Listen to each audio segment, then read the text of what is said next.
All right, George, we're live. So go into your Civil War. Well, the Union High Command was right here. Grant Thomas and all the lesser generals. Hooker was over on Lookout Mountain over there, which you can just see through the trees. That's Lookout Mountain. That's where Hooker's Corps had the battle above the clouds.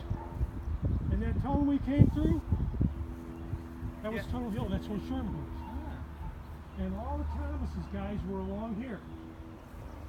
And from way the hell over there to way the hell over there, they attacked, intending just a demonstration, just to concentrate the Confederate attention up on top of that bridge, while the actual attack occurred on the flanks. Yeah. Well,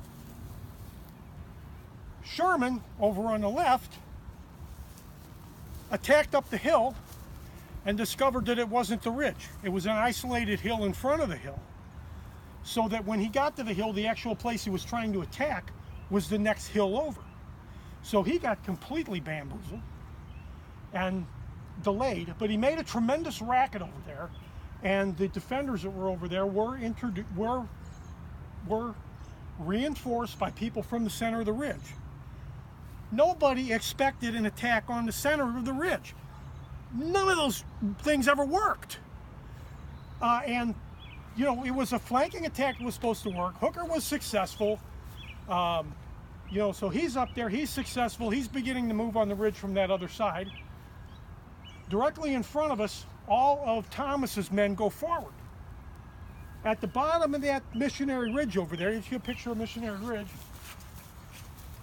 the Confederates had put in rifle pits to defend the bottom of the ridge. So when, from right to left in that enormous space of ground, all these Union soldiers went forward, thousands and thousands of them. They reached the rifle pits. And then down there in the rifle pits, they're just there for a demonstration. They're under so much nasty small arms fire that independently and under no command, they begin to move forward up the ridge, spontaneously over the whole thing. And there's this massively successful attack that just destroys a Confederate position.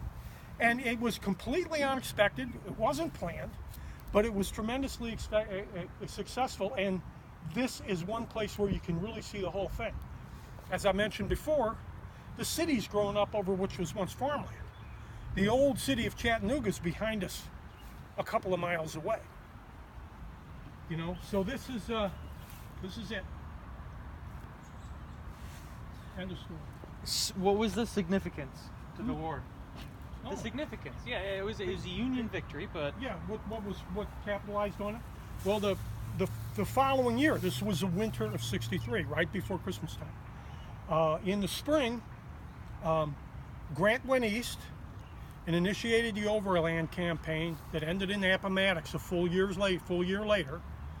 And here, it began Sherman's first attack on Atlanta, the successful defeat of the Confederates at Atlanta, and then the famous march from Atlanta to the sea that bisected the remaining part of the Confederacy and just destroyed every bit of infrastructure you get his hands on in a path about 70 miles wide from Atlanta all the way to Savannah.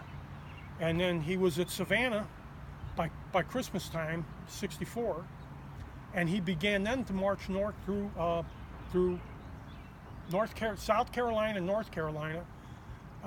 They really had a grudge against South Carolina because South Carolina was Fort Sumner and where the war actually began. And the most virulent fire eaters were in South Carolina. When Sherman's guys went north through South Carolina, they burned the living shit out of everything.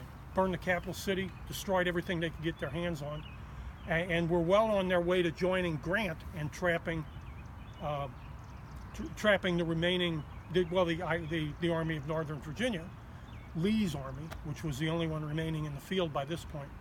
And then that led to the collapse of the defenses around Richmond and Petersburg, and the Battle of Five Forks, and finally the surrender at Appomattox.